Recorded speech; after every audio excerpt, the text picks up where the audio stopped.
Bonsoir à tous. C'est une décision très commentée. Hier, les États membres de l'Union européenne ont accepté d'autoriser pour 5 ans supplémentaires l'utilisation du glyphosate, cet herbicide controversé.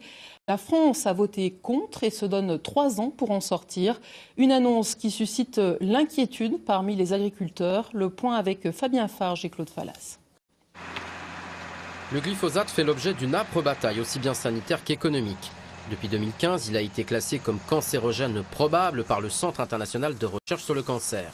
Mais certaines études ont estimé qu'il n'y avait pas de lien. En France, l'herbicide controversé entre dans la composition de 178 produits autorisés. Peu cher, efficace, le glyphosate est très utilisé par le secteur agricole. Et sans passer d'ici 3 ans, c'est une décision qui fait bondir la FNSEA, le syndicat majoritaire. Il est inacceptable de subir des contraintes qui ne sont pas partagées par nos homologues européens. Les conséquences sont à la fois techniques, puisqu'il faudra travailler différemment si c'est possible, et aussi financières, puisque s'il faut utiliser plus de matériel, faire plus de passages, eh bien à chaque fois ça coûte, ça consomme du carburant, pour un résultat technique aléatoire et probablement beaucoup moins bon que ce qu'on avait jusqu'à présent. Le glyphosate est particulièrement pulvérisé dans les champs de colza, de blé et de maïs. Selon une étude réalisée en septembre dernier par l'Institut Ipsos, auprès de 904 agriculteurs et d'une dizaine d'experts agricoles, industriels et institutionnels, son retrait ferait chuter de 12% les rendements en céréales au niveau national. En Auvergne, l'Allier, plus gros consommateur de cet herbicide, pourrait être fortement impacté.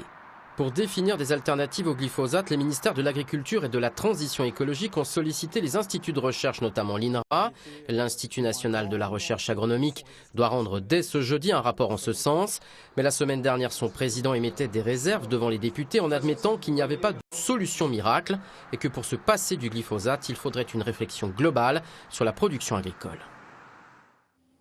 Invité de ce journal, Marc Somero, bonsoir. Bonsoir. Vous êtes président de la FRAN, la Fédération de la région Auvergne pour la nature et l'environnement. 50 plus pour le glyphosate en Europe. Comment vous accueillez cette décision ? Eh oui, 50 plus. C'est-à-dire que je pense que l'Europe déjà a raté le coche de la santé environnementale et puis quelque part a bafoué aussi le principe de précaution. C'est-à-dire qu'on est sur un herbicide qui est dangereux pour l'environnement et cancérigène chez les animaux, ça on en est sûr, probablement sur l'homme. C'est un perturbateur endocrinien, donc c'est quelque chose de très dangereux. Et c'est vrai que l'interdiction sur 5 années est pour nous inconcevable. C'est-à-dire qu'il faut véritablement interdire cet herbicide le plus rapidement possible. Alors à propos de calendrier, justement, Emmanuel Macron veut réduire le délai pour la France avec une interdiction d'ici à 3 ans. Est-ce que c'est possible ? Est-ce que c'est seulement tenable ? Je pense que c'est possible, mais à partir de l'instant où il y a des mesures d'accompagnement qui sont prises. C'est-à-dire que le risque que l'on a, c'est d'attendre 5 ans et au bout de 5 ans, on aura toujours un herbicide qui ressortira derrière les fagots, justement pour pouvoir pallier à la problématique de ces herbicides-là. Vous craignez un substitut plus dangereux, en fait, voilà, ça ? Ce qu'on craint, c'est qu'il y a un substitut qui existe déjà. Il y a le dicamba qui a été mis en place par Monsanto et Bayer. On sait que ça existe, qu'il a été utilisé aux États-Unis par rapport au soja. Et on sait que c'est quelque chose qui est relativement dangereux. Et c'est vrai que si on arrive au bout de 5 ans sans rien, qu'est-ce qui va se passer ? On va essayer de trouver une méthode de substitution avec un autre herbicide. Alors je vous propose qu'on regarde quelques chiffres. En Auvergne, plus de 200 tonnes de glyphosate sont utilisées chaque année, dont 130 tonnes dans l'Allier. Quelles solutions alternatives vous préconisez face à cela ? Alors, je dirais qu'à la limite, la position de la France est une position qui était une bonne position. C'est-à-dire qu'il faut un petit peu de temps aussi pour qu'il y ait une adaptation qui puisse se faire. Mais ce qui est important, c'est que la France puisse proposer, à côté de cette interdiction, au bout des 3 années, véritablement un travail qui se fasse au niveau d'un plan d'accompagnement qui peut être de la recherche scientifique. C'est également des moyens techniques à mettre en place, des moyens financiers. D'ailleurs, l'agriculteur en parlait en disant que ça va coûter beaucoup plus cher.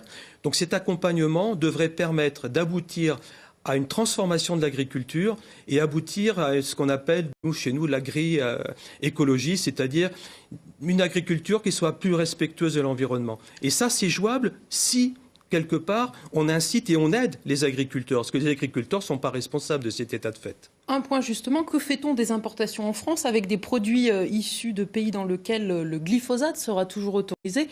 Cela crée 2 poids, 2 mesures. On l'a entendu notamment dans le reportage. Les agriculteurs craignent de fortes inégalités. Est-ce qu'il faut fermer les frontières? Alors je dirais que par rapport à certains produits qui peuvent être importés, certainement qu'il peut y avoir pendant un certain temps un blocage par rapport à ces produits-là pour permettre, je dirais, aux agriculteurs français de pouvoir développer leur propre agriculture et de pouvoir être concurrentiels, mais avec des moyens qui sont plus écologiques. Merci Marc Saumureau d'avoir accepté notre invitation. Et si vous souhaitez aller plus loin sur ce dossier, vous pouvez aussi lire les réactions des représentants du milieu agricole dans le Cantal. Le glyphosate divise les syndicats, c'est à lire sur notre site internet aura.france3.fr.